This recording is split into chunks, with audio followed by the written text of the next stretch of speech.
Welcome to the Monday Morning Mixtape, the podcast to suit all your musical needs. On this week's show, we're going to have a blinding rage argument over who's the best singer in the world ever. It's me. Spoiler. There will be deaths. Blood on the dance floor. Stay tuned.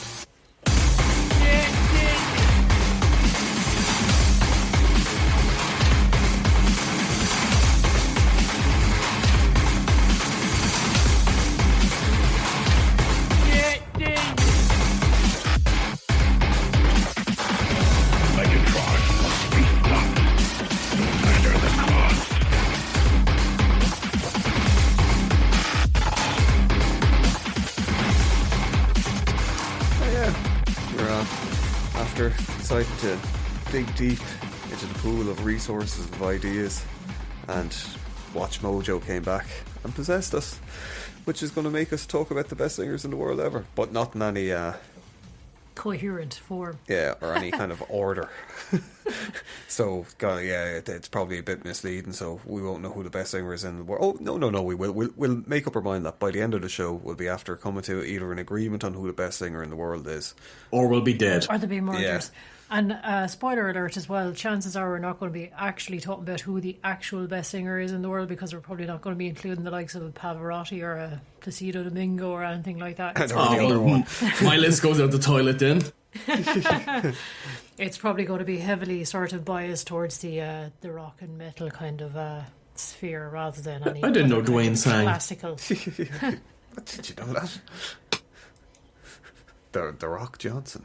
Yeah, I call him Dwayne because I'm his friend. Dwayne. Of course you are. I just call him D because I'm even better friends with him than you are. Hey D. Fuck you, Lauren. All that I have now is images of the Rock kicking in the door going, did you disrespect Mark? Can you smell what the Rock? Don't forget to mention his OnlyFans page. What? No, I can't. I have anosmia. What? The ability not to be able to smell. Ah. See, you learn something new every day in this show. You learn something new every day. I already knew that. Yeah, and so did Mark. I'm trying to play it down. See, you just don't come here only to learn stuff about music. Kind of like, which is probably incorrect. Toilet paper, which is clearly what Mark is using. We're like a modern day version of the Wonder Years. You know, you come for the laughs, but you stay for the life lessons. The life lessons, exactly. And you leave because of the life lessons. 4 stars on this. This was shit. 4 stars out of 307. Why, Mother? Why must you give me negative reviews all my life? If only I could go back in time and get rid of him. If only this hoodie was a time hoodie. Time travel hoodie. That's going to be it. We have to make a Grindhouse movie. Just time hoodie. Yeah. Time hoodie. Yeah. But is it a hoodie aware, or is it like hood, as in like neighbourhood? Time hood. See, I was thinking of it as in like a kind of central London, like kind of, a hoodie. Like he's just going around, and if you touch him, you can travel through time.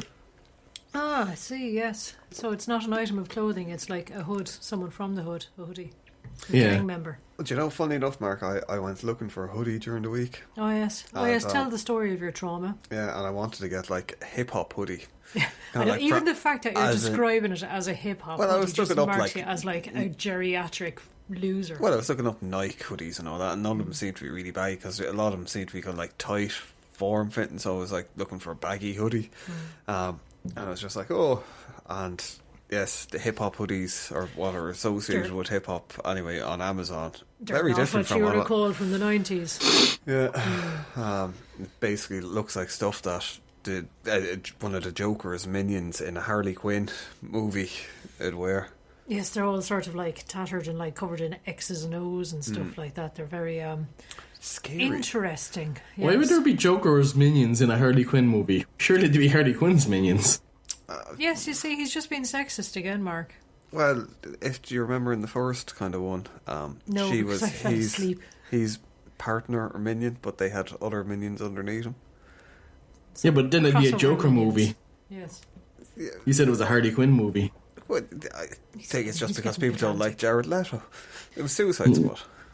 And then the last one was the Birds of Prey thing, which I suppose is... I haven't seen that, actually. Yeah, it's alright. Everyone else thinks it's shit, but I think it's okay, but I don't know. Well, there's resounding praise for it. I think it's okay. Yeah, but it's kind of like, it's not shit, but it kind of is. Imagine having that for a review for your film that you've poured like millions into in like months of your life. It's not shit. See, we should just keep having random conversations like this, and then at the end of the show just go, Frank Sinatra. Yeah, then we're not lying, we just, Anyway, yes. Yeah, one more thing, before a random thing, before the film people should check out, Sator. Oh yes, you watched that the other night while I completely ignored it by accident. Yeah, it took like 45 minutes into it going, I have no idea what's to going even on. understand what's happening. What the fuck is going on? This fucking movie. But it was good. Very good, actually. It was shot brilliantly. And music is really, really good. Very, very Would clever. you like to give some sort of like synopsis as to what it is? Because all I know about the movie is it's good. Very good. It's called Sator. And it's odd. It's about people living in a forest where there's a demonic entity which may be controlling them, or there's something going on. I can't say anything more than that, because it's why you don't know what's going on is they're piecing the story together. Kind of like nearly back, and you only really find out nearly at the end of it. And are you sure it's not pronounced Satyr, like a kind of the forest spirit? That's it. Yeah, you just said Sator. That's what I call them. Satyr. Because you sure it's not pronounced Sati? It's that whole as in the kind of sauce. like Celtic kind of like spell with like Sator, Rotus, Tenet. That one. I won't say the other two things too, because it might have people fall in love with me all around the world. It used to be an old kind of like spell, I would think. Okay, well, we'll come back to you losing your mind near the end of the podcast. Yeah. Why? I want people to bear witness to me losing my mind now. But anyway, best singer, Frank Sinatra. Thank you. No, good night. I will argue with you on that, because everyone thinks he's a good singer, but yet everyone seems to do all of his songs with karaoke, so he can't be that good. It's just... And also, Michael Bublé is just literally... I think he's literally just Frank Sinatra's reincarnation. See, I don't think Frank Sinatra is a good singer. He's just someone that sprung to mind. Yeah, exactly. No, he's just got that sort of... now you're backtracking. Bit of a baritone kind of a voice where it's like, let's just sing these notes. He was like a performer. He was the whole package cabaret. as well, and his life kind of like story as well, kind of... There was a lot with him that I think made up more of the parts, which you kind of see a lot of times with people. But yeah, he's probably fairly high. What I have in front of me is the microphone that you're recording the podcast. Yes, I do. Into. I have that as well. But I have the Rolling Stones top 100 singers. So you're just going to read this out, and that's the podcast, then, is it? Yeah. Gladys Knight's advice about great singing: just sing the song and say the words. Wow, is that what singing is then? Yeah. You whore, Gladys Knight. Oh God, bloody hell! But yeah, it's slightly because I think when we're talking about doing a show like this or an episode like this, a lot of the stuff that I was kind of taking out would probably be a lot of pop singers, and it's like, well, Rolling Stones is meant to be a rock magazine anyway. But when you go through it, you kind of go, God, I forgot about that person there. It's nice to see such a diverse collection. Like Howling Wolf is like number 31, and just Prince's. Is that the animal or the man? The boat. Yeah, fair enough. But yeah, it's a good kind of a thing, and I'm just saying because I'm trying to scroll through and find where fucking what's his face is on it. Oh my God, Freddie Mercury is only 18 on it. I would have thought Freddie Mercury would be a lot higher. Yeah, and they've Mick Jagger plays slightly higher than him, which is very surprising. But and Paul McCartney, I would disagree with that anyway. Yeah, all of those are good singers, but I think Freddie Mercury of those three you just mentioned there would be the best. Yeah, and they actually have Bob Dylan placed way higher than Freddie Mercury, which I entirely disagree with. But we'll get into that a little bit more. Bob Dylan is a great singer, songwriter, and he has a singer, not so much. Yeah, Jesus, he sounds like. Let's just talk through my nose a little bit and go, hey. Yeah, he just sounds like someone who's after smoking 50 cigarettes and is angry that he didn't get his tuna sandwich, so he's now just kind of angry singing at You're you. saying he's Tuna Alf. sandwich. You say A cat sandwich. You tell me he doesn't sound like Alf, and I'll agree with you. But like, I think he does sound like Alf. Way. Get me a tuna sandwich. Or I'll eat your cat. I'm Bob Dylan, motherfucker. I angered some witches, so they put me in this weird body. But shall we actually start talking about good singers rather than waffling about like Well, how we don't one that I agree with probably- Rolling Stones is Yeah.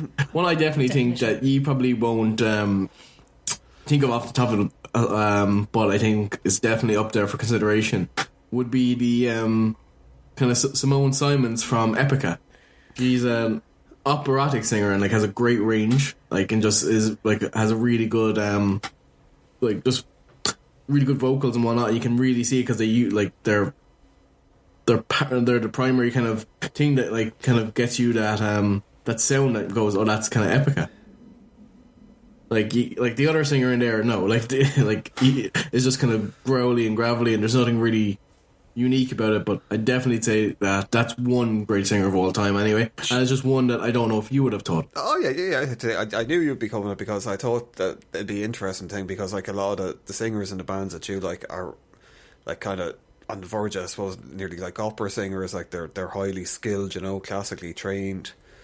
Yeah, it is a kind of a trope of kind of symphonic metal that they have a kind of harsher, kind of fast guitars and all that, but they always have kind of like a lighter operatic singer. You can see that with the likes of Epica or Lacuna Coil, to a degree, Evanescence, and so on and so forth, like that. Didn't your woman from it was the crowd that did Nemo, Nightwish, the original one, and I think it was Tarja or something like that. Didn't she go on to become like an opera singer at one stage?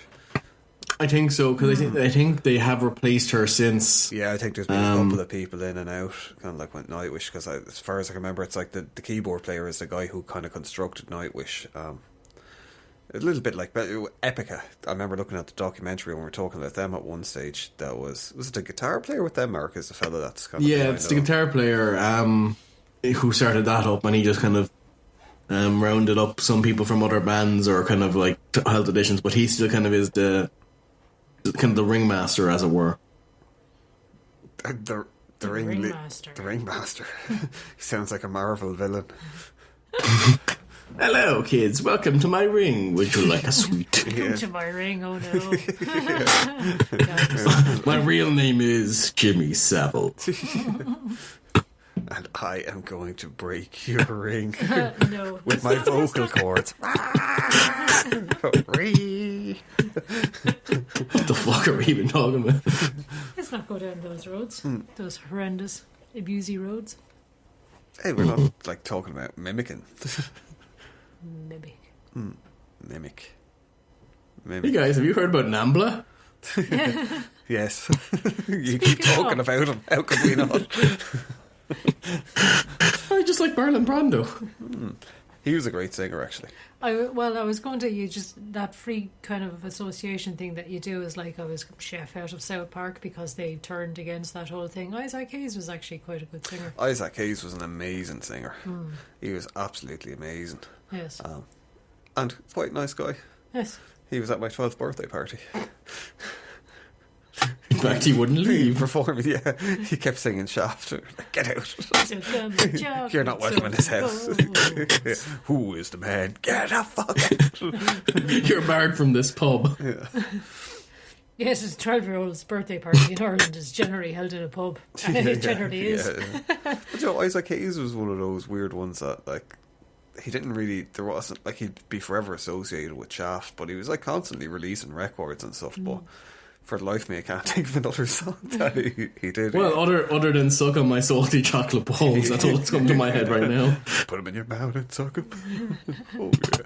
He was like the Pete Steele of funk. Pete Steele. Yeah, I suppose. Bluesy Pete funk. Steele, I think, is someone who's a great singer. He's probably very, very underrated because his voice was just so low and such a. But like, and yeah, people trying to copy, but you could never get as low as. No, exactly. Pete You've Steele. got like sort of, I don't know, whales appreciating his music from like 100 miles away in the ocean and stuff like that. And then the screeches as well. Yeah. Because it's for years I always thought that there's in Black #1 when it gets to the she